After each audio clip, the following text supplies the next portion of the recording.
And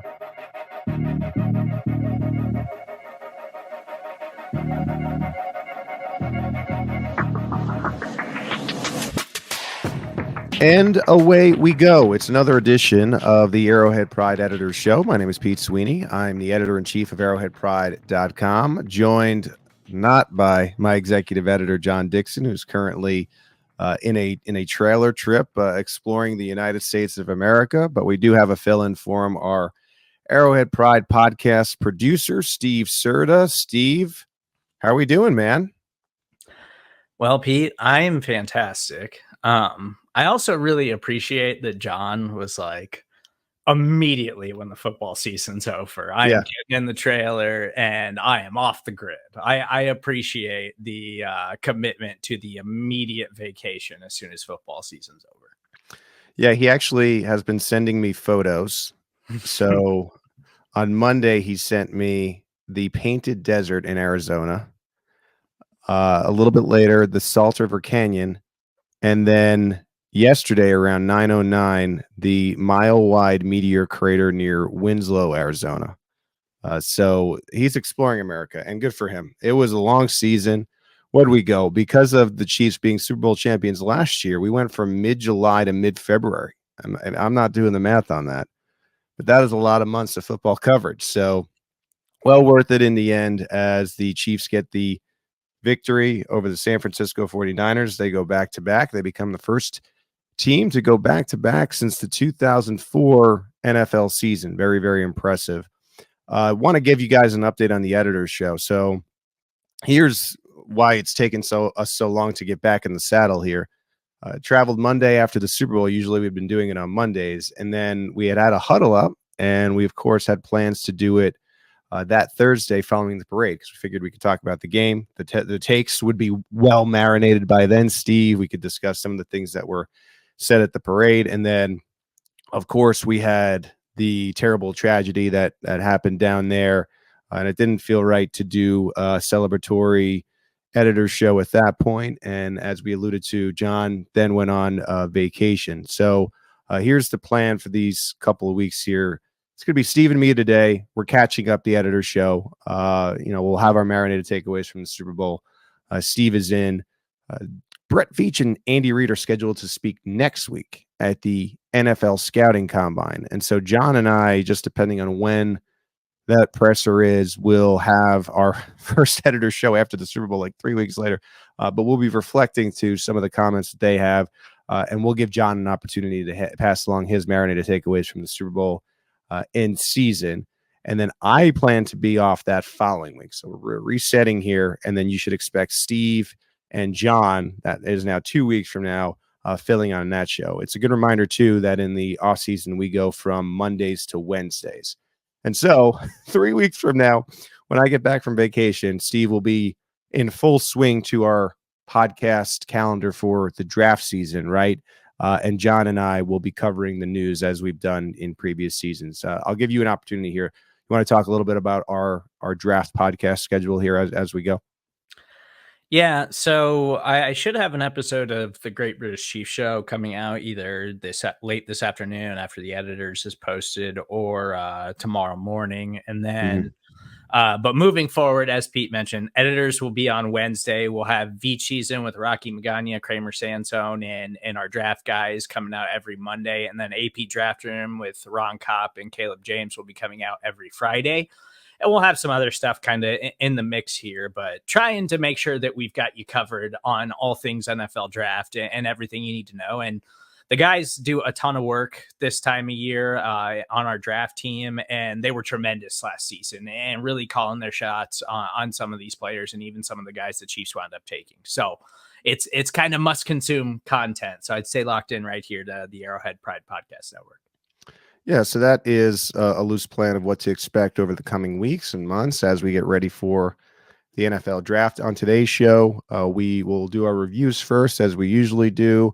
I'll talk a little bit about the parade and that stuff. We'll get into our marinated takeaways.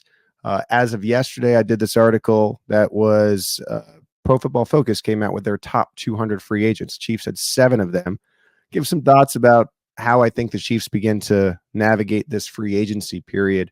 John was nice enough to knock out the snap count takeaways from the Super Bowl. He had a couple things that I thought were interesting. We'll talk about those to end the show. So we got a jam-packed show. We're going to try to play catch-up mode here as we go, and then we'll be diving headfirst into the offseason. As I mentioned, we did end the season with a lot of reviews. I think, Steve, that was in thanks to you for bidding for them in the Super Bowl show. But we appreciate them as always. If you leave us a podcast review on Apple iTunes, we'll read it on the show. And so let's dive into those.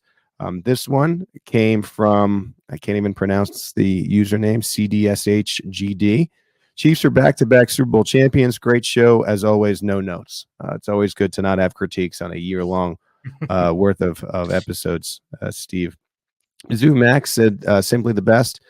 You guys rock. Thank you for helping Chiefs fans work through this emotional roller coaster of a season. Pete is the man and has become the go-to Twitter guy for all things Chiefs. You guys put out the best product, and you should be proud of it. Keep up the great work, and there's more to here's to more amazing Chiefs seasons. Hopefully this picks up the slack so Pete doesn't have to eat another ice cream cake in the future. How's that for a 5-star review? So thank you for the Zumac. I don't ever want to do the cake thing or any kind of eating thing again on the podcast. That was miserable. All right, this one from DC to AA. Has the AP staff been getting paid overtime since 2019 with your work? Get to January, February every year. We were just talking about that this year. Sounds like you all need a pay raise. Terrific podcasts and material, both during the season and off season. Keep it up. Maybe John can answer this. Is it possible to tag Chris Jones with the plan to trade him, but then rescind the tag before free agency if a trade doesn't happen? That way KC could get a potential draft pick, but also not get handicapped at the start of the free agency if it doesn't work out. We'll get into a little bit of that as we get into that third segment in this show, which is the 7 Chiefs free agents in the top 200. As it turns out, Chris Jones is the number 1 free agent that Pro Football Focus has in out of 200. And, loosely, before we get to that segment, it's too expensive to tag him, but more on that to come later on in this episode. Next one is from Phantom Mark. Maybe it should be called the Gladiators Drive or the Victory March. Your podcast has been fire all season. And then this is a funny username, Steve. This is from Ben Reisler. For the AP editors, do you think Pinnell has a role on this team next season, or is it off the couch magic? I think he could be one of those veterans that you keep on the practice squad. They changed the practice squad rules during the COVID situation and kind of left him in place because it gives the team a lot more options. I think Pinnell, especially at this part of his career, is one of those players that's probably most valuable to the Chiefs and maybe nobody else. Steve Spagnuolo seems to have a good rapport with him. So I could see a scenario with him sticking around. It's not like it's going to cost the Chiefs a ton, and he was actually very, very good in the postseason. All right, so those are our reviews. Once again, leave us a review, and we will read it on the show. Steve, let's start here with the parade stuff. As we know, at the conclusion of the Chiefs Super Bowl champions parade, there was a shooting that broke out that led to 22 being injured and the death of, I believe her name's Lisa Lopez Galvin. And this has been tough because Lopez Galvin is a mother of 2. Local radio host that hosts the Taste of Tejano, and this ended up being a miserable ending to what otherwise was a fun day. The latest is that 2 names, Dominic Miller and Lyndall Mays, have been charged with second-degree murder and other counts. It does seem like it's still a fluid situation and something that is being investigated. It sounds like the 22 folks that were injured are on the mend. A lot of the folks that were in the hospital as a result of gunshot wounds and other injuries, it seems to be trending in the right direction as far as their release. So there is some good news with this.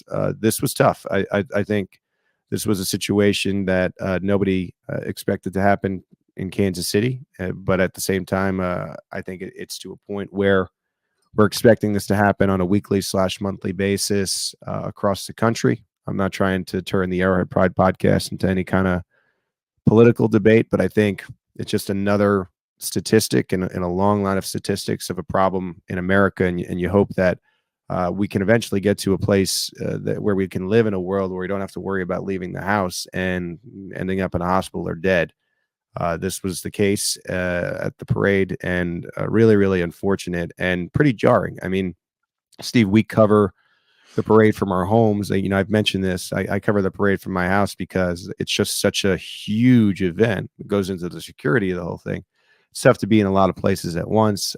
It's not like the parade and Chiefs PR gives us any kind of additional media opportunities with the players. We see the speeches like you do and we write about them based upon what they say. So it's just easier for me to cover at home. But when this was going down, there's so many questions right away. Is this one of these mass shootings? It ended up, it seems like, from KC police being a dispute between two parties, where unfortunately Lopez Galvin was shot and just being a bystander at this event. But again, I think immediately my worry was, I know a lot of people down there. I've been covering the Chiefs for 10 years. There's certainly people at the organization that I know. Of course, there were media members that I'm colleagues with now that were down there. And I think you're happy that it wasn't worse, but just a terrible, terrible situation on what should have been a really great day, a banner day for Kansas City. Yeah, it cast a shadow over what was supposed to be like one of the few days that brings all of Kansas City together. And it's like one thing you can agree on as a city is that we all love the Kansas City Chiefs and what this team has been able to accomplish. And I've seen some people talking about, like, do you change this in the future? Like, if they win another Super Bowl, and like, do you move it to Arrowhead, or do you do things Yeah. to try to, beef up security? And it's like I just think as a city and as a society, we shouldn't have to think that way, and we shouldn't Right. have to be afraid to have these kinds of public affairs because of the consequence that goes with you being there and there being so many people there. And despite the fact that there's hundreds of police officers, this was still not something that they could prevent. Like, it just sucks that this is where we're at as a society, and my heart goes out to everyone who is affected by this, because it is a tragedy, and it's not something that we should have to live through as a society anymore. Like, everything Yeah. that all of the donations and all of that stuff is great. I think it would be really cool if the Chiefs would support some policy changes, some things that would actually make a difference in our society. Yeah, there is always, the initial thoughts and prayers, and then it's not really followed by any kind of change in policy, security, protection, that type of thing. And you definitely think that this will have an impact on future parades. The NBA and NHL will have parades. You'd anticipate this summer as they award their championships, and you wonder how maybe this situation impacts those. Is this the end of the parade? I know that was a question, just parades in general. I do wonder how it changes things like that in the future. I don't think you could live in fear. I think you got to try to still move forward and have things like this. I think though, if you suddenly say we're not going to do this type of thing, that's how kind of the evil wins. And I don't think you want to see that, but I think there needs to just be some kind of tangible effort to make sure these things don't happen again. You mentioned the funds that have been out there. I know that Taylor Swift donated $100,000 to the Lopez Galvin family. Same thing with Travis Kelce. I think he gave $100,000 of his own money. The Chiefs and the NFL and the Hunts and the Hunt Family Foundation partnered with United Way and created a fund called Kansas City Strong that will help all the victims. And as of this podcast, as we're recording here, it is about 10:30 on Wednesday, February 21st. The total right now has been raised is $848,190.50. And Patrick Mahomes and the Mahomes Foundation had donated $50,000. The initial donation from the Chiefs and the Hunts and the NFL was $200,000. The Kansas City Royals gave $50,000. You had other businesses around the city, like Charlie Hustle gave $50,000. Health Forward Foundation gave $100,000. T-Mobile, Hallmark. I see the Seattle Seahawks were involved. A bunch of folks trying to make a difference here for those that were impacted. So if you're interested in trying to help that fund, because I guess it's within reach of getting to 1 million, you can find it at give.unitedwaygkc.org/p/KC Strong. There's also links on our site, and there are links on the Chiefs website. So certainly a tough situation following the Super Bowl. I think it would have been unfortunate for us not to at least discuss it in some capacity, and we'll see how it does impact this type of celebration and these type of public events. I mean, in the future. For what it's worth, I do think it's noteworthy that the mayor was asked about Kansas City and the future of parades. I mean, and he didn't back down. We have the St. Patrick's Day parade coming up next month, and it does seem like they're going to go forward with that. I'd imagine the security is going to be a little bit tighter, but I think as you go and as you start to have these celebrations where it doesn't end in tragedy and people running and things like that, you'll start to feel safer. But I do think it is a problem that needs to be addressed. All right, we covered that. We are going to take a quick break, and when we come back, me and Steve will dive into some of our world famous marinated takeaways. Stay with us right here on the Arrowhead Pride Editors Show. Back here on the Arrowhead Pride Editors Show, it's time to get into our world famous marinated takeaways on the Super Bowl, the season, the back-to-back championships, the 4 Super Bowls that the Chiefs have.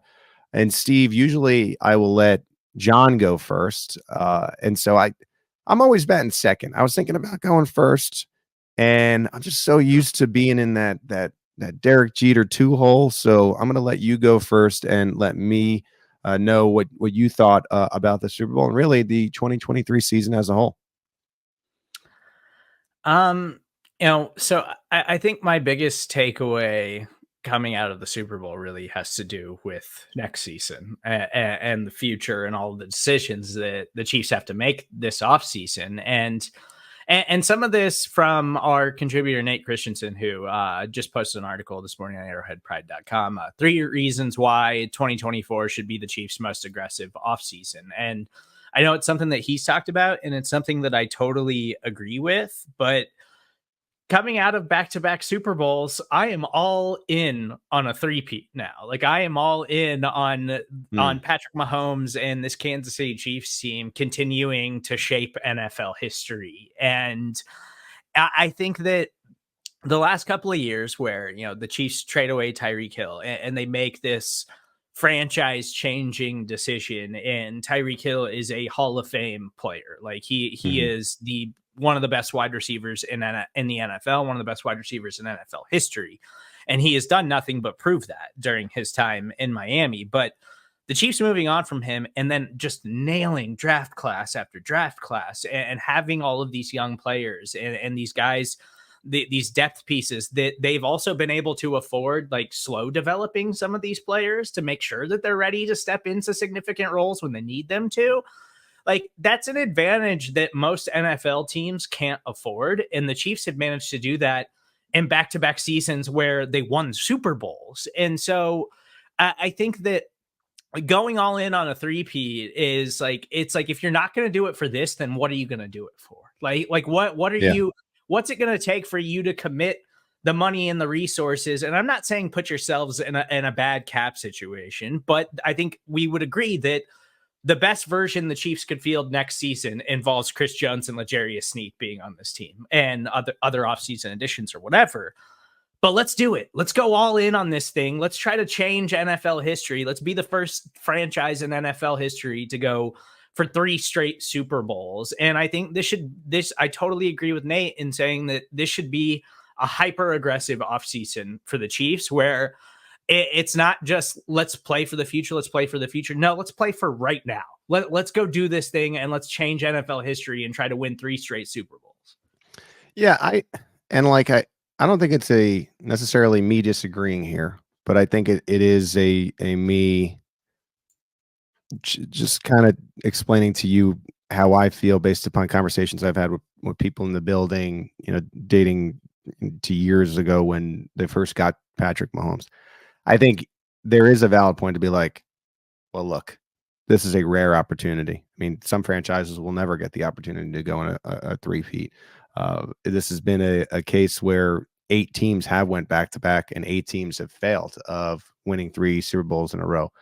And I think there is a attractive part about, especially now, because I think you've seen from like a fan standpoint, comments on Twitter, comments on our SB Nation site, Arrowhead Pride and Pat's Pulpit, Patriots fans are getting involved because now I think they're starting to feel threatened about that their untouchable run as far as the greatest dynasty in NFL history is starting to feel a little touchable with the Kansas City Chiefs and what they're doing. And I think that's fun. I think that's exciting. I think that's good for the game. I think it's good for the history of the game.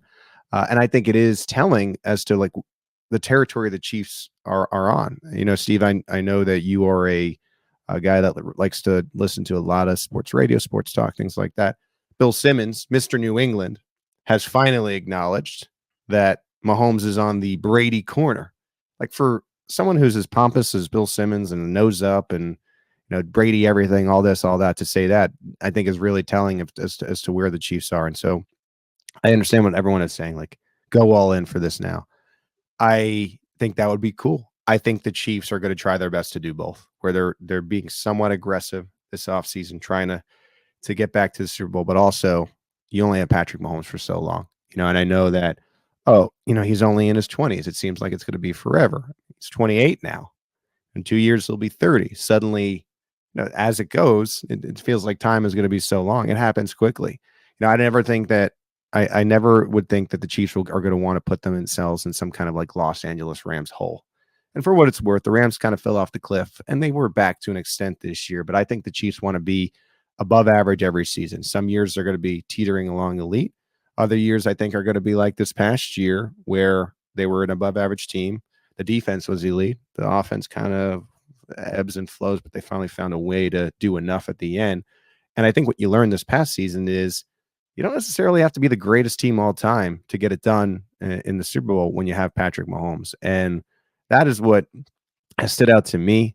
I think the Chiefs will potentially be a little bit more aggressive than previous off seasons. I think you have to be on the offensive side of the ball, especially in the wide receiver room. But I never think it's going to be, well, we're going for it this year, and you're like forfeiting potential flexibility for future years. So I buy into both to an extent, but I know how Kansas City's operating, and they understand that the amount of time you have Patrick Mahomes as a starter, although he is still young, it's finite. It's not this infinite clock, and so I think they'll be smart about that. All right, my first marinated takeaway has to do with the defensive coordinator of the Kansas City Chiefs. What a performance by Steve Spagnuolo. Listen to this line, Serda. You listening? 8 catches for 86 yards. Pretty good. That's a pretty good line. You know what that was? Brandon Ayuk, George Kittle, and Deebo Samuel combined in the Super Bowl. The 49ers, the All-Star team, the Monstars, that was their line combined. Christian McCaffrey got his a little bit, which I think we all expected. And I knew that to an extent you would have to win despite CMC. He's that damn good. But these other receivers are pretty good themselves. Pass catchers, Ayuk, Kittle, Samuel. 8 catches, 86 yards combined. This came from John Ledyard, who was our newsletter film expert in AP Premiere. This was his film review from the Super Bowl. At some point, we need to have real discourse about how many defensive play callers have ever been better than Steve Spagnuolo. I mean, how absurd is the resume? He's shut down so many of the best offenses the league has ever seen, and he's done it on the biggest stages. The Chiefs have some awesome football players, and then Ledyard names Jones, Snead, McDuffie, but far from this star-studded group. The blitz schemes are diabolical. He can play any coverage and constantly alters his shells to confuse opposing offenses. His game planning is tremendous from opponent to opponent. Spags' player development is probably the aspect of his profile that gets overlooked the most. And then he says this, and this was a key part to me. How crazy is it that he had Shamari Connor ready to play like this as a rookie, covering George Kittle with the game on the line? That has turned everyone the Chiefs give him into solid situational pass rushers. He's developed KC into a 4-deep group at linebacker in an age where teams are scrambling for one competent second-level defender. Top to bottom, Hall of Fame level job by Spags again. I think Kay Adams mentioned on Up and Adams, what is that, FanDuel? She has said and made the point, I don't think coordinators ever made it to the Hall of Fame. Steve's going to be the first. And obviously he had that small stretch as a head coach. People say, well, maybe Spagnuolo is the guy to replace Reed when he's done. I mean, they're the same age, so that doesn't make a ton of sense. I think he's just going to be this forever coordinator. To your point, Steve, and going back to the last one, if they are able to pull off the three-peat, Spagnuolo is going to be a big part of it. He was the one who came in for Bob Sutton, has been a part of every championship, and I think he's putting together what will be a Pro Football Hall of Fame career as a coordinator. And I think that's paving the way in a sense for, especially with the way the NFL is designed now. I think you're seeing like the way that the Chiefs do it much more than maybe you see Bill Belichick. Bill Belichick wants his hands in every little thing. And he's a head coach here, but he kind of lets Spagnuolo be the defensive head coach. And I think you see the impact of that. And before I throw it to you for comments on that point, Steve, I do want to bump a reminder of AP Premier. We'll be rolling through the offseason with 1 to 2 newsletters a week as we get ready for free agency in the NFL draft. John Ledyard was involved all year, did an excellent job giving us a bonus film review, and it's still available to you. You can go to www.com, Arrowhead Pride, www.com. You can go to www.arrowheadpride.com/ Arrowhead Pride Premiere and get this newsletter. So anyway, Steve, just a tremendous job by Steve Spagnuolo. Yeah, I don't think we can overstate his importance to this run that the Chiefs are on. And yes, last season was the best version of that, where their personnel just hit everywhere across the board on the defensive side of the ball, which is why we saw the Chiefs defense like put together an all-time caliber season that is somehow still like gonna wind up getting lost in the shuffle of all of this stuff. Like I feel like that defense is going to be remembered forever here in Kansas City, but like national wise, NFL landscape wise, like I feel like it's still going to wind up being lost in the shuffle, even though they were so special last season. But that's something that you can point to over the last few years, and the way that the defense has gotten better and the way that they've developed some of these guys and the way that they've gotten all of these guys to like Steve Spagnuolo has been incredible at putting guys in specific roles and saying, this is what we need from you. This is what we need from you in your small area of the field, because every other guy is doing this. And this is how all the gears wind up fitting together and everything turns on the defensive side of the ball. He's tremendous. And it really brings me to my next marinated takeaway, which is the Chiefs retaining their coaching staff year after year the way that they have is the biggest non-Mahomes advantage that they have over any other team in the NFL. And I haven't really talked to you about this, but I've been talking about it a lot on Arrowhead Pride. Like, I don't really understand it. I guess it's because they're an older staff and everybody wants, the next, Sean McVay disciple or Kyle Shanahan disciple, because we've seen other teams have success with those guys more so than the Bill Belichick disciples, which have been a disaster for the most part. Like the Chiefs being able to just run this back with the coaching staff, where we see so much upheaval on NFL coaching staffs across the league. Like we saw what happened with the Eagles last year. Like none of us knew that Shane Steichen really was that important to the way that they function. And it totally fell apart for Philadelphia, despite the fact that they still had Super Bowl caliber talent on that roster. They just totally fell apart because the coaching staff just wasn't up to par with the standard that they had set the previous season. And the Chiefs just run this back every single year for whatever reason, because teams aren't willing to give the guys on their staff head coaching opportunities anymore. And it doesn't seem like that's going to change. And then we even see position coaches like Dave Merritt and Joe Cullen just say, I'm fine in Kansas City. I'll just stick here, stay on Spag's staff. I know we got players. I know we're competing for championships, and we're fine staying here. Like it's a tremendous advantage that the Chiefs have over the rest of the NFL right now, and I don't really see it changing anytime soon. Yeah, you quietly saw that Joe Cullen got a raise. We know that Steve Spagnuolo was extended. Dave Toub was extended years and years ago. Dave Toub was floated out for potential head coaching jobs from that special teams track. Never really ended up happening for him. We have seen, I think, in recent years, Mike Kafka seems to be on the fast track. He ended up going to the New York Giants, interviewed a few times this past offseason after having an offensive coordinator role. I think he was promoted by the Giants with the senior, I don't even remember the exact title, but he was promoted to an extent. And so you're seeing a few here and there, but you're right. It's not been a ton. I know that Dave Merritt has proven to be someone that we really enjoy speaking to during the assistant coach days. I tend to think he could be a defensive coordinator in the future, but he was asked point blank during one of those days this year about wanting to be a D coordinator. And he has said his family life has prevented him. He's wanted to stay position coach until his kids are through college. And I think that's coming up, but it hasn't been the case. And so the Chiefs have been able to take advantage of something like that and keep him with the team. And I think Dave Merritt is a name that probably doesn't get talked about enough when it comes to just how good the secondary has been these past few years. And so as you go, at some point, I think that wall will break. But until then, it's good for the Chiefs to have managed to keep all these guys, especially Reed, Spagnuolo, and Toub. they've just been so good. And sometimes they're a little bit younger in certain years, and it really hasn't mattered. And this was a really youthful defense, aside from a few players, and certainly the best defense we've seen since Patrick Mahomes took over. And again, I think that leads you to that first point that you had. It's just like, man, it would be really nice to keep the band together. More on that in the next segment. My next marinated takeaway is a two-pronged point. And first of all, here's the first. I think for all the problems that we have had with Andy Reid and his short yardage plays, how about the Tom and Jerry corn dog with mustard thing being the perfect play at the perfect time? And just this idea that, okay, there are some times when you're just like, Andy, and it's 3rd and 2, it's 3rd and 1. You have the Sonic the Hedgehog back there, number 10. Just run with him. He'll figure it out. He'll find a way to get the first down. He'll find a way.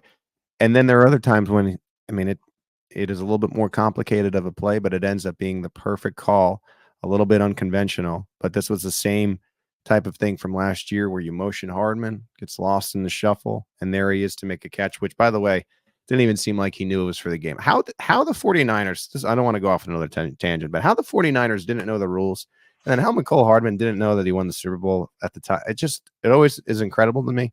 But good for him. It probably helped him make the catch. I feel like if you knew that the Super Bowl championship was on the line, maybe you dropped that ball. But anyway, back to Andy Reid. What a call at the right time. And I think this leads me to my second prompt. Can we stop with this retirement stuff? I'm going to be very clear here. And I feel like I only know this from covering Patrick Mahomes and Andy Reid for, this whole era and just knowing them and how they kind of allude to things, but don't go all in because they know it's disrespectful and stuff at the podium and in interviews. They're never going to say this directly, but I don't know how to make this like more clear. Patrick Mahomes wants 7 Super Bowls, just like Andy Reid wants 6. These guys would never say it, but they want to be the best quarterback and head coach of all time.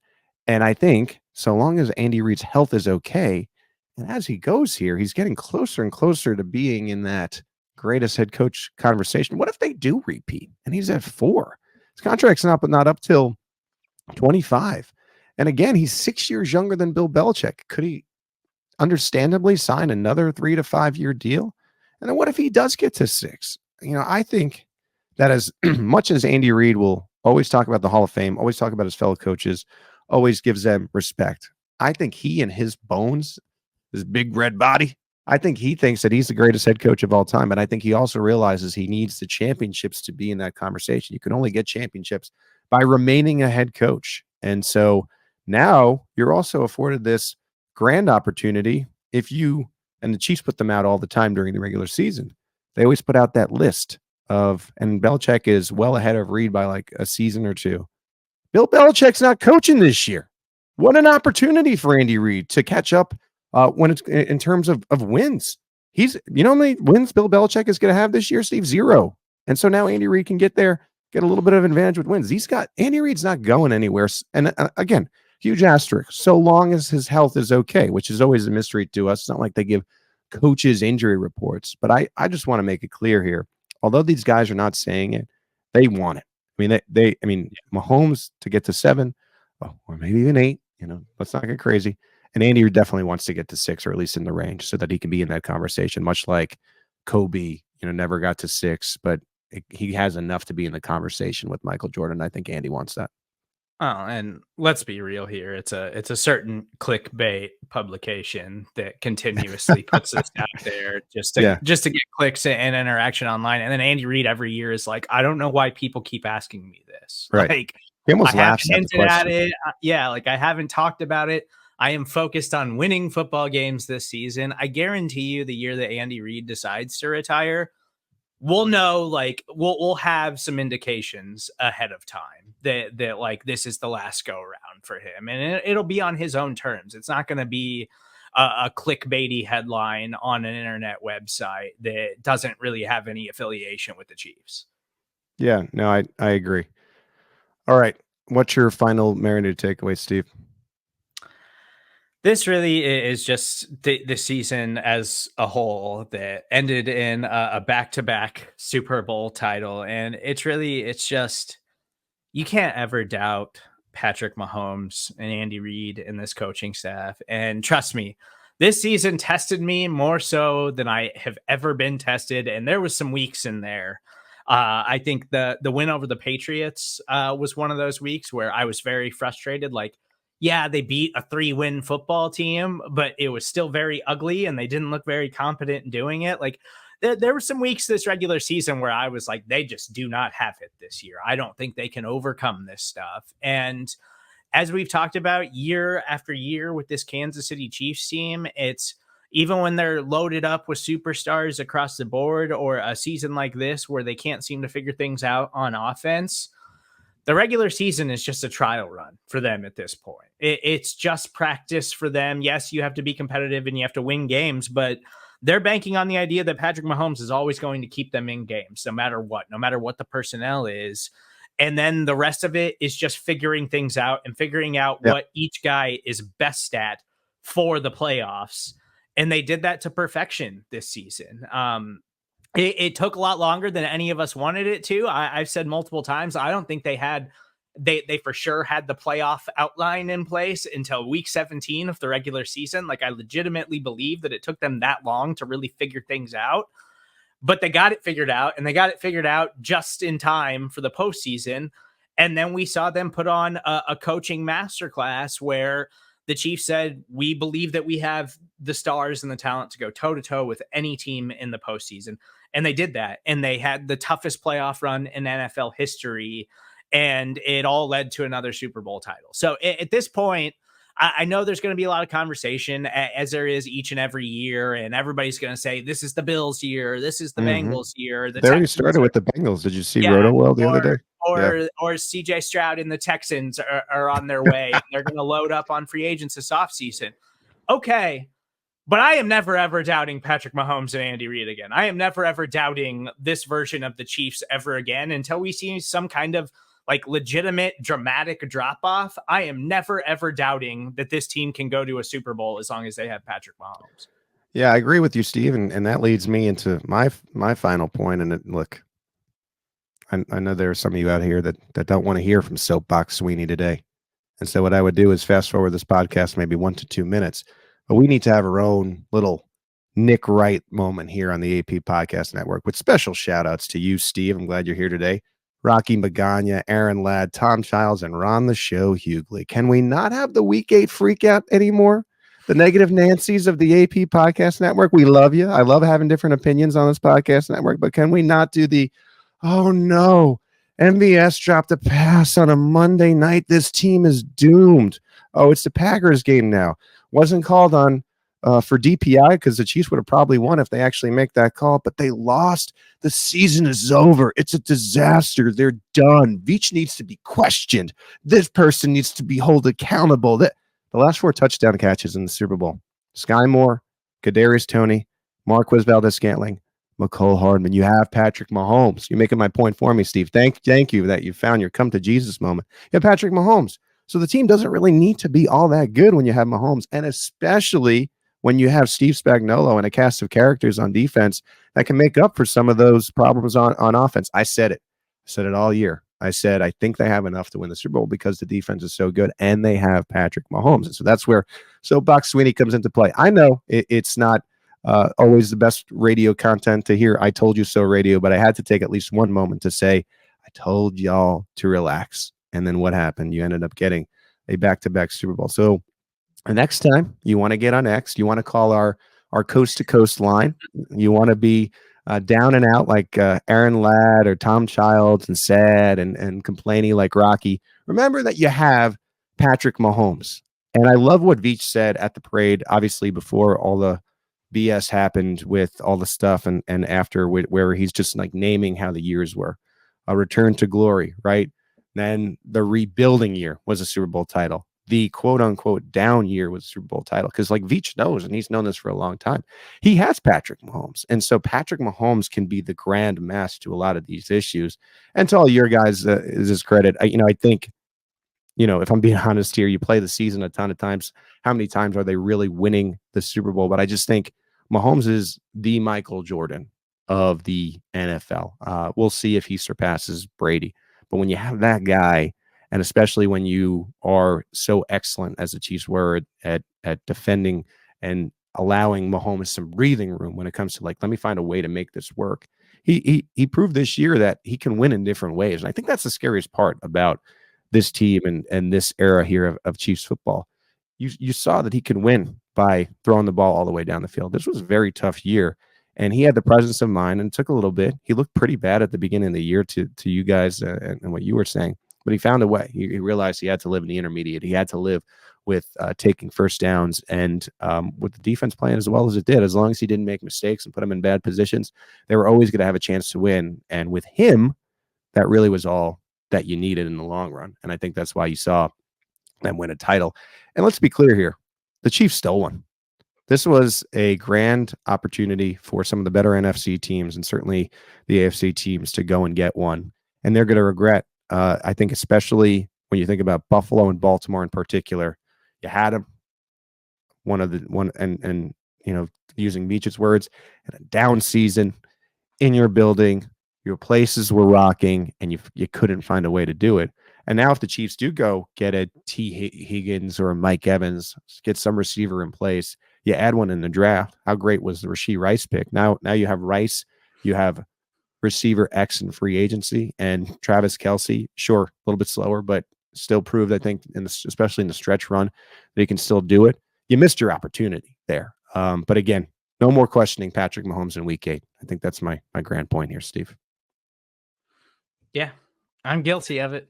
I mean, really, it was a question of, I just think everything else around him is bad. But yeah, they're going to get the most out of the guys that they have. And in the playoffs, they're going to try to put those guys in the best positions possible to make plays. And we saw them execute that to near flawless levels in this year's postseason. All right, when we come back, we are going to take an initial look here at the free agents that the Chiefs have. PFF came out with a top 200. The Chiefs had 7 of them. I'll tell you what I think is going to happen with them initially here, right here on the Arrowhead Pride podcast and the AP Editors Show. Back here on the Arrowhead Pride Editors Show, Pete Sweeney with Steve Serda, our Arrowhead Pride podcast producer, filling in. Steve, we are entering what is the free agency part of the offseason, and with that comes a tough time, I think, in Kansas City, especially when you're coming off a championship. Just the idea that you're going to lose some of the players that were able to make it happen. So Pro Football Focus came up with their list of the top 200 players set to be available. I will read their names quickly, and then we can have a discussion on what we think happens with them. First of all, the Chiefs had the number 1 free agent possible, and that's defensive tackle Chris Jones. He was at number 1. He's entering his 30 age season. And here's the tough part. A tag for Jones would land north of $33 million. And so I think that creates quite a conundrum for the Chiefs.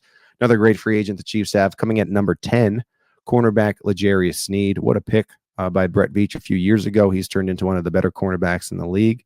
Number 81, linebacker Drew Tranquill. What were the Chargers thinking by letting this guy go and going to the Chiefs for just such a small amount of money? I believe it was 1 year, $3 million. Number 102, homegrown talent pass rusher Mike Dana. Number 105, same thing, linebacker Willie Gay Jr. Number 117 of 200, offensive tackle Donovan Smith. Needed to come in and fill in left tackle so you could swing Jawan Taylor over to the right. And then number 148, safety Mike Edwards. These 7 Chiefs were among the top 200 Pro Football Focus free agents. Once again, number 1, defensive tackle Chris Jones. Number 10, cornerback L'Jarius Sneed. Number 81, linebacker Drew Tranquill. Number 102, pass rusher Mike Dana. Number 105, linebacker Willie Gay Jr. Number 117, offensive tackle Donovan Smith. And number 148, Mike Edwards. So here's what happens now, Steve. Free agency will officially begin on March 13th at 3 p.m. Arrowhead time.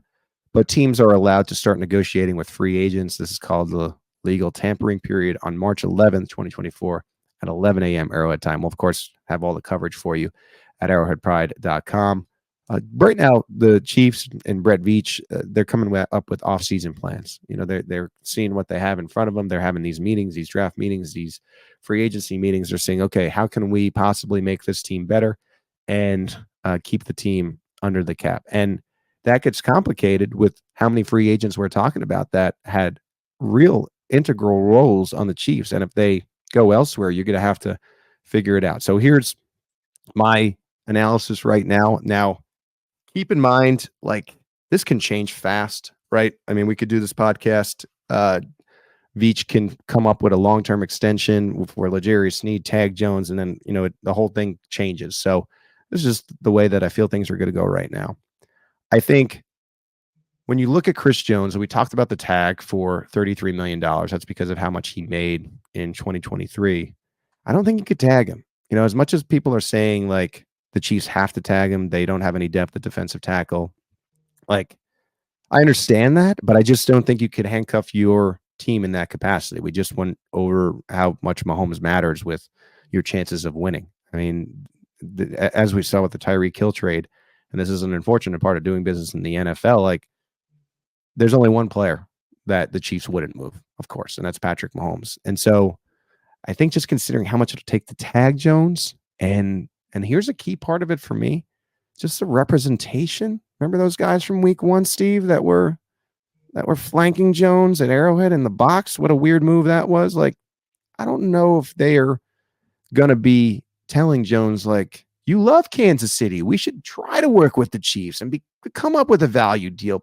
I think they want him to get to the open market, and you have a player with representation that is no doubt going to want him to be on the open market to see what he can get, while probably like an inability to tag him. I hate to say this, but I think Chris Jones is gone. I mean, I really think that he's going to price himself out of Kansas City in the open market. I think the Chiefs tag Sneed, and he returns on a nice contract. And I think that because Sneed, from what I've heard, as the years have gone on, is somebody that they've wanted to keep in the building. I think on Tranquil, all the indications are that he really loved Kansas City. I know that for a fact he liked Kansas City a lot better than Los Angeles for his family. This is a guy with a wife and kids, and he enjoyed how the team, took him in. You saw him on the parade broadcast saying something to the extent where, like, this is so much better than LA. LA can be compared to a lot of cities. So I think Midwest really fits, what he's looking for in a place to live. And so I think he takes a team-friendly contract to remain with the club. Mike Dana, I don't know on Dana. It depends on what he wants, but I lean him going elsewhere because you have Felix Anudike Uzama on a rookie contract. I think Gay goes and gets more money than Kansas City's going to be willing to give him. I think he knew that if you really watch the Super Bowl interviews. And then Donovan Smith won't be back. Wanye Morris is here for a reason. You saw him step in the middle of the year. I think he'll be better and stronger when you get to 2024's training camp. I also thought Mike Edwards played a nice role for the Chiefs, but I think he's going to be able to make a little bit more money than the Chiefs are going to want to spend. And how good are they at drafting defensive backs? I mean, and Najee Johnson too. I know cornerback, but he should be back in the mix as well. I think you feel okay about the depth there and not having to pay. I think you're going to want to spend those resources in other directions. And so that's kind of how I feel with those 7 free agents. Steve, where do you land on some of those things I said? Do you agree, disagree? Feel free to weigh in here. I think I agree with you on virtually everything. Chris Jones, I just don't see a scenario where the Chiefs are willing to tag him at that number. I think it's just too high for 1 year, and you can tag Sneed at a significantly lower number, and it gives you more flexibility. So just franchise tagging in general, when it's that high and it's that much just dedicated cap, you're just not going to see very many teams do it. So that's also why, and John would be more qualified to talk about this than me, but it's also why, like, franchise tagging him and then trying to trade him, I don't think is realistic, because that's going to be a high cap number for anybody. And so then it comes down to, like, okay, well, we'd like to have a long-term deal in place if we're going to trade for him. And it gets really complicated. So I mentioned I would like to see Chris Jones back at this point, and everything that he said Super Bowl parade day, like, he plans on not leaving. Hopefully, I don't know if Chris Jones was just hammered or if that's actually what he's working towards. The excellent representation that I'm talking about took that moment to tweet out, "Someone take the mic from Jones" or something to that extent, with a laughing emoji. He should also fire those guys, because it does not seem like they're good agents, and they don't represent anybody who is nearly as big as Chris Jones. So they're really banking on him to bring them in. Quite literally. Yes. Quite literally. So, but I think With Jones, I think it's contract extension or he's hitting the open market. I think Snead is a legitimate franchise tag candidate just because the cap hit would be so much lower than what you'd be looking at with Chris Jones. But like, I think I totally agree with you on Drew Tranquil. I feel like he's got team friendly deal written all over him. Obviously, we saw how impactful he was for them this season. I think he really proved it on that 1 year deal that like he deserves to be back. And I think just, if you want to take anything away from just how coaches and players talked about him this season, it just seems like they absolutely love him as a player. And Yeah. that's not to say that they don't love Willie Gay. Like we've seen some really great stuff from Willie Gay over the last few years, and like his personality in the locker room, like he's really funny, engaging. Like his teammates seem to absolutely love him. But like you mentioned, Pete, I think Gay is a talented, super athletic linebacker who is still young. And there's just not that many linebackers in the NFL right now who you're like, okay, that guy can play like sideline to sideline. That guy's athletic enough to cover running backs, to cover tight ends, to like keep up with everybody. And Willie Gay has really shown some productive flashes. So I feel like he could get a nice contract. So I don't envision him being back. And overall, I think the Chiefs just have the depth already on the roster and young guys that they've drafted and developed that they can overcome most of this stuff outside of the Chris Jones and the L'Jarius Sneed. And even in the secondary, like they've got the cornerback depth. I just don't want Sneed to leave because he was so good this season. I know that there's a lot of like fans trying to be optimistic and like kind of saying to themselves, yeah, they can keep Chris Jones and L'Jarius Sneed. I would be stunned. It's got to be one or the other. I mean, I just think that is the way it's going to play out. Like maybe there is a scenario because if you really look at the roster, you don't really have a ton of depth inside beyond Jones. I mean, there's nothing. And Derek Dottie's not going to be back, I would assume. You wonder about Omenihu and his status too. I mean, he has a torn ACL. Like, I don't think he's going to be ready for September, right? So, like, what do you even do in that sense on the roster? And so, maybe there's a case like as you go through scenarios in your head where the Chiefs just go all in, give Jones what he wants, you tag and trade Snead, but that just to me screams like not a very Chiefs thing to do. I was talking with Ron Kopp and Jared Sapp about this in our Slack channel. I think the representation that we've been discussing just makes all the difference because they're going to tell Jones that we want the biggest contract possible, and I just don't think that is a scenario that lands them into Kansas City unless there's a complete change of heart where Jones says to these guys, work with the Chiefs. I know they're giving me a fair deal. I know it's not going to be as much in the open market, but I want to take that deal. That is something that could happen. I just don't see it playing out that way. And so if you look at this list, and I was curious about this, like if the representation prices you out, of Jones, and so you get Snead on this list of PFF free agents, Steve, was 20 plus interior defensive linemen, meaning if Chris Jones wants to play the Orlando Brown Jr. game, guess what Brett Veach is going to have? He's going to have his Jawan Taylor in place, another defensive tackle around the league. Maybe not as good as Chris Jones, probably most likely not as good or close to it, but enough where maybe there's two guys he brings in. And what I think the Chiefs have been so good at offensively and defensively is changing their scheme and game plans to fit the players that they had. So I just think it's if Chris Jones really wants to be with the Chiefs moving forward, I just think that he's going to be playing in dangerous waters by, making certain demands. I think that between Jones and Orlando Brown and Tyreek Hill, we've seen off seasons where the Chiefs' money has been tied up, and that's really frustrated Veach and company of like not being able to maneuver in free agency and do it. I don't think they're going to want to be tied up again. And I think with all the aspects that go into the scenario of Chris Jones, I think right now, and again, this can change with new information, I just don't see how he'd be back for a reasonable price. Yeah. I think that they already have the depth on the roster to overcome everything except for Chris Jones leaving. Like, exactly, it makes this whole thing really hard to wrap your head around because I don't disagree with that, but I also don't see how he comes back. You know what I mean? I don't. Chamari Connor's going to have a bigger role next season. Brian Yeah, Cook is going to be back and healthy.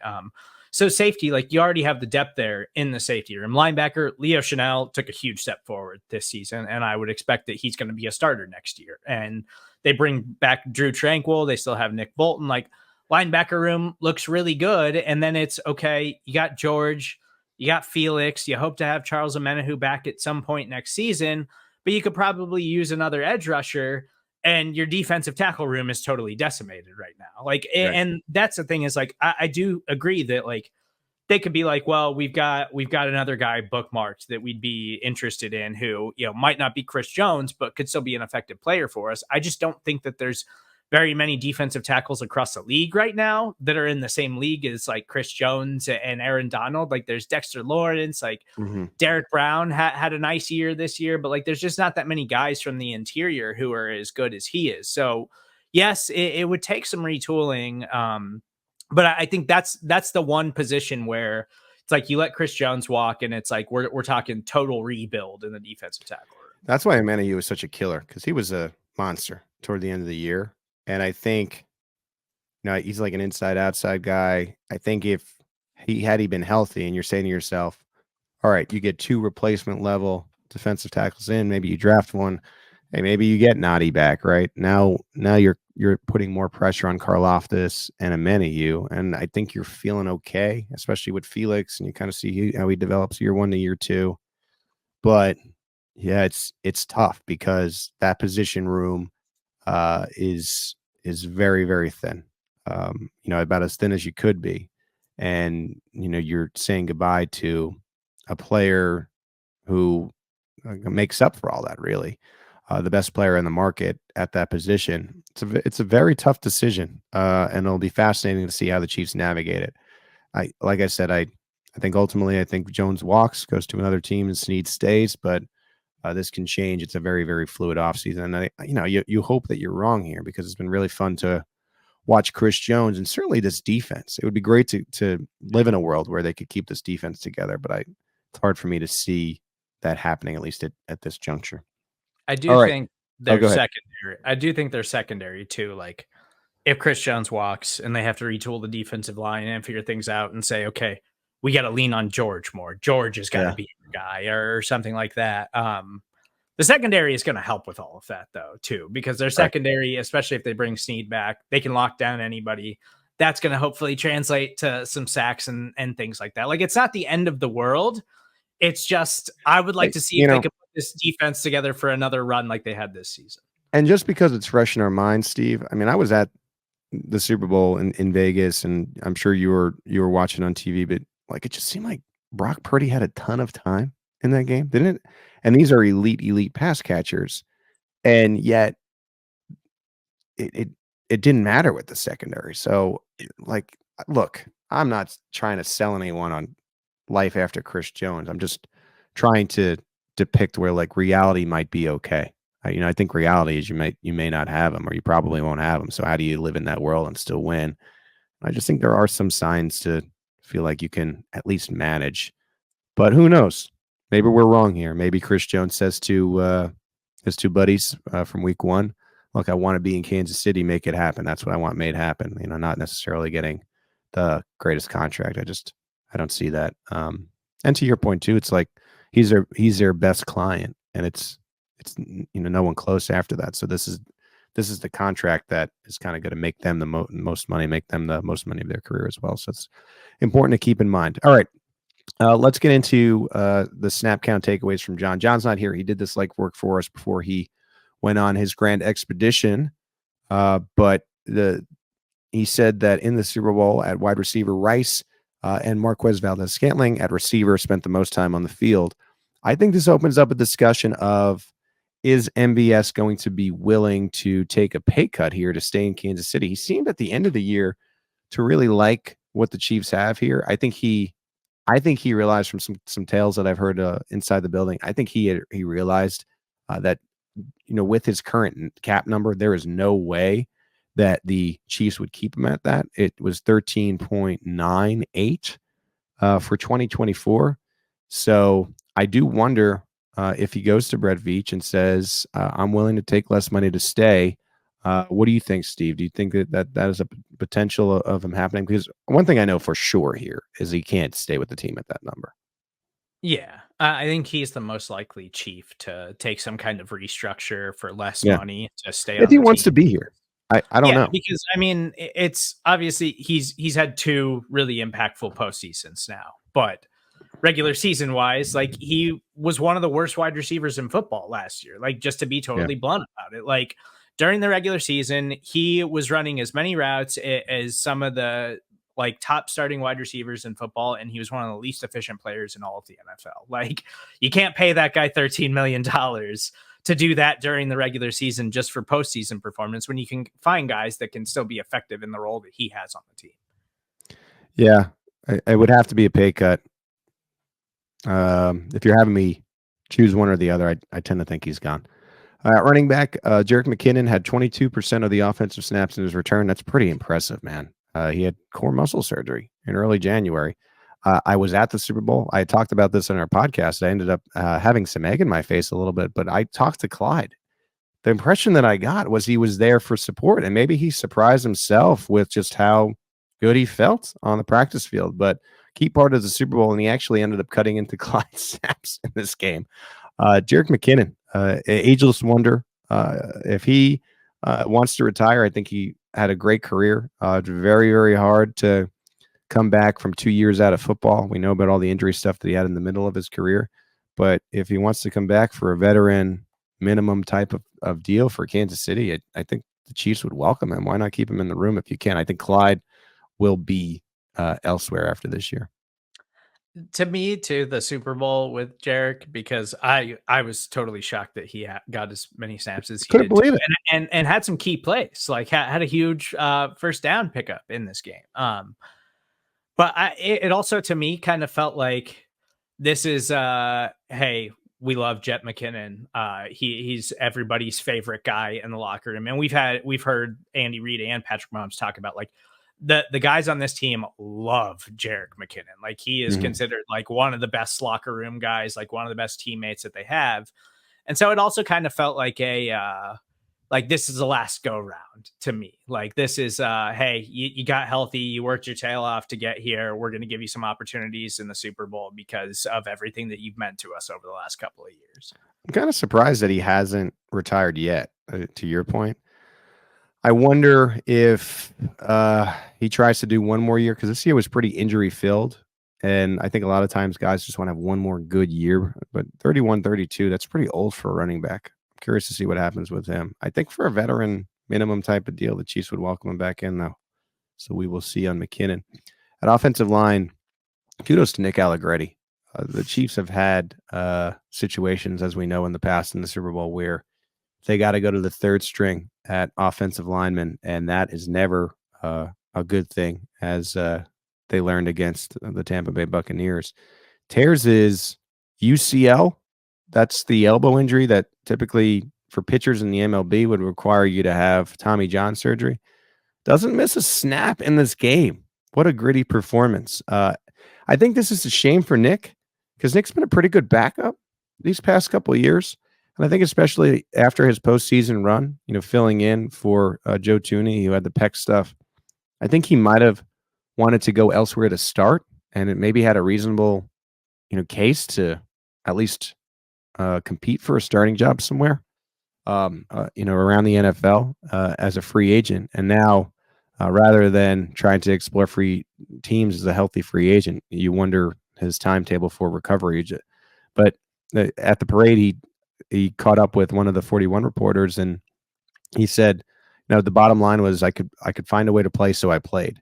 And you do wonder what happens in the Super Bowl if you're down to your third string guard. I don't, it's not a situation that you necessarily want. And so I just think that stands out from the snap counts. The guy tore his UCL and then played the entire game, Steve. Yeah.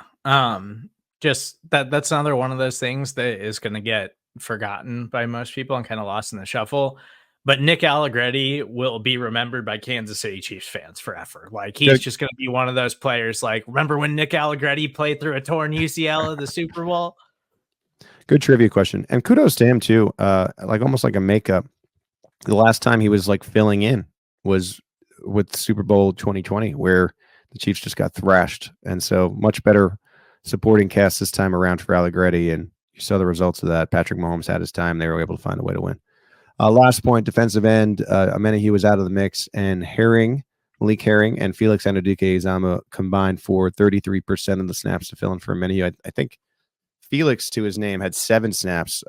That type of experience helps moving forward. It gives you confidence for future years. And, Felix is a first-round pick. I think they always looked at this year as a developmental year, see what they have in Felix and see if they can get him in a place to contribute in 2024. And I think a little bit less than I think people wanted to see out of him in year one. But still, I think there were some promising signs, and everything from the coaching staff. And of course, this is coaching staff podium stuff. And so you take it with a grain of salt. But they said it was more of the veterans in front of him were good than anything maybe damning about Felix himself. And I think good for him to get in the game. And he had a 4-yard stop at Christian McCaffrey in this one, Steve. Yeah, and that was a big play, and we saw him be healthy and active for most of the playoffs. Yeah, but it's and for everybody who's like seriously doubting, like obviously you want to see your first round pick be in the mix a little bit more. But yeah, to Pete's point, like Mike Dana was way better than Felix as a rookie. George Karlaftis took a huge step in year number 2 and was clearly significantly better than Felix was. And Charles Omenihu down the stretch was one of the biggest difference makers on the Chiefs defensive line. So like they just had a lot of depth there, and it's a great situation to be in. And Joe Colin has really done a good job of coaching that defensive lineup over the last few seasons. So like, I think that Felix is in a good spot here moving forward. Now, maybe he never turns into a superstar player or anything like that, but I don't think that Chiefs fans should be worried about him just because he didn't play as much as you would like to see in his rookie season. I just think that was a particular area of strength for the Kansas City Chiefs. And when they took him at that position in the draft, he was the best player available for them. Yeah, I agree. I mean, it was a tough draft for KC. I mean, we've said it a million times. They were trying to trade up for a receiver, got the phone hung up on them by a couple different teams. I also think that's interesting. You're seeing rumblings now of any kind of trade that might help the Chiefs, much like the Tampa Bay Rays when they started with analytics and MLB. Teams are raising their eyebrows of whether or not they should try to help the Chiefs, and are they getting screwed because the personnel staff has been so good. And so, yeah, I mean, they were trying to trade up, couldn't do it, trying to trade back, maybe try to select Felix in a range they thought they could in the second round, couldn't do it. And so taking a little bit higher than I think probably they wanted to, and his value dictates. But look, that turns into a player that you build up in first year and then see what he can do in 2024. And I think that's how the story for Felix will go. All right, that's a podcast. We made our grand return. We're more than an hour here of Chiefs content for you, so I hope you like that. If you like the Arrowhead Pride Podcast Network and the Editor's Show, please leave us a rating and review on Apple iTunes. We will read it right here on the show. John will be back next week as we tackle everything that comes out of the NFL Scouting Combine. Until then, for Steve Serda, I'm Pete Sweeney. Thank you for listening to another edition of the Arrowhead Pride Editor's Show.